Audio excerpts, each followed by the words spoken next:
வாழ்வே தவம் உறவுகளுக்கு வணக்கம். நான் உங்கள் அன்பின் ஹரணி.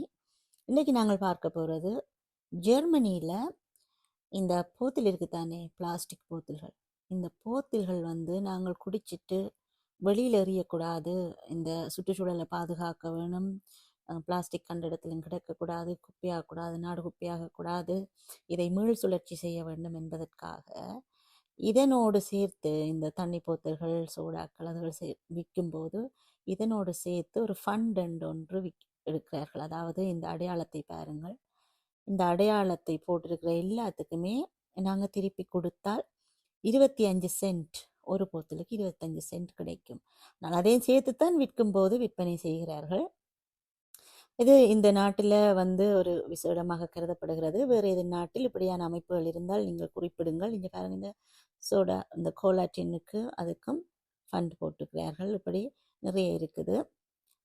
இந்த ஃபண்ட் நாங்கள் திருப்பி ஒரு அந்த மிஷினுக்குள்ளே போட்டு அந்த பில் எடுத்து அதே கடையில் கொடுத்து நாங்கள் பொருட்கள் வாங்குவோம். இதோ இந்த கடைக்கு நான் செல்கின்றேன் இப்பொழுது. இது ஒரு பல்பொருள் அங்காடி. எனது வீட்டில் அருந்திவிட்டு சேர்ந்து விட்ட வெட்டு போத்துகளை கொண்டு செல்கின்றேன். இதுதான் அந்த மிஷின், இதுக்குள்ளே தான் நாங்கள் போட வேணும். இது தானியங்கி தான். இதுக்குள்ளே போட்டு அந்த பில்லை நாங்கள் எடுத்துக்கொண்டு போக வேணும். ஆரம்பிப்போம். நான் இதுக்குள்ளே போடுறேன். இது தானாக ஸ்கேன் பண்ணி அந்த அடையாளம் இருக்குது தான், அந்த அடையாளத்தை ஸ்கேன் பண்ணி எடுத்து இறந்துவிடும். ஆனால் அந்த ஏனுதிரியில் எண்ணெய் போத்தலுக்கு வாரதில்லை, பிளாஸ்டிக் போத்தல் தான் அதுவும், அதுக்கு மட்டும் வாரதில்லை. அதை நாங்கள் இதுக்குள்ளே போடுறதில்லை. ஏன்னா அது ஸ்கேன் பண்ணிட்டுல அது திருப்பி அனுப்பிடும், அந்த போத்தலை திருப்பி தந்துடும்.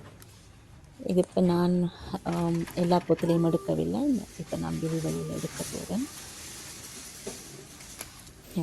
நான் எடுத்தது தான் அந்த பில். இதை நான் இப்போ கடைக்குள்ளே போகிறேன். கடைக்குள்ளே போய் எனக்கு தேவையான பொருட்களை எடுக்க போகிறேன். பொருட்கள் எல்லாம் வாங்கிட்டேன். பொருட்கள் வாங்கி அதையெல்லாம் இந்த பொருட்கள் பணம் செலுத்தும் இடத்துல நான் வச்சுட்டு இந்த நான் இப்போ கொண்டு வந்த அந்த பில் இருக்குது தானே, இந்த போத்தல் போட்ட பில், அந்த பில்லை எடுத்து அப்படியே இதை எடுத்து முன்னுக்கு வைக்கிறேன். இதை அவர்கள் கழிவு செய்வார்கள். இந்த செய்து முடித்து நான் வேண்டி வெளியே வந்துட்டேன். பயங்கர குளிர், -10 நிற்குது. முக்காலும் வாயாலும் புகை வருது, சரியான குளிர். பொருட்கள் வாங்கி கொண்டு வந்துட்டேன். பழங்கள், நான் அசைவம் உண்ணுவதில்லை, இஞ்சி, அதனால் பழங்கள் கொஞ்சம் கூட எடுத்துக்கொள்ளுவேன். பழங்கள் இங்கே வேறு நாடுகளில் இருந்து தான் வருது. தக்காளி பழமா காய்கறியா? ரெண்டுக்கும் நடுவில் எலுமிச்சம்பழம், எலுமிச்சங்காய், அவரைக்காய், ப்ரோக்கோலி, பூக்கோவா, வேறு என்ன, இவ்வளவுதான் வாங்கியிருக்கிறேன். மெண்டரின்னு சொல்கிறது, கிளமெண்டரின் என்று தோடம்பழத்தை சார்ந்த ஒரு வகை பழம். இவ்வளவுத்துக்கும் எனக்கு முடிந்தது €23.29. அதுக்கு மேலே பாருங்கோ, இதில் €3.25 கழித்திருக்கிறார்கள். அதை கழித்து தான் இவ்வளவு வந்தது. அப்படியானா €3 சொல்லி சொன்னால் நாங்கள் 12 1 13 போத்தில் நான் போட்டிருக்கிறேன். அந்த போத்தில் போட்ட காசு அவ்வளோத்துலேயும் இது வாங்கிடல, மேலதிகமாக பணம் கொடுத்து தான் வாங்கியிருக்கிறேன். இந்த காசை அவர்கள் அதில் கழித்திருக்கிறார்கள். முன்னர் என்ற கொரோனா காலத்துக்கு முன்னர் என்று சொல்லி சொன்னால் இதே €23-24 இதே போல பொருட்கள் 2-3 தரம் வாங்கலாம். இப்போ திருப்பி பொருட்கள் வந்தாலும் கூட விலைகள் குறையவில்லை, அதே அளவில் தான் இருக்குது.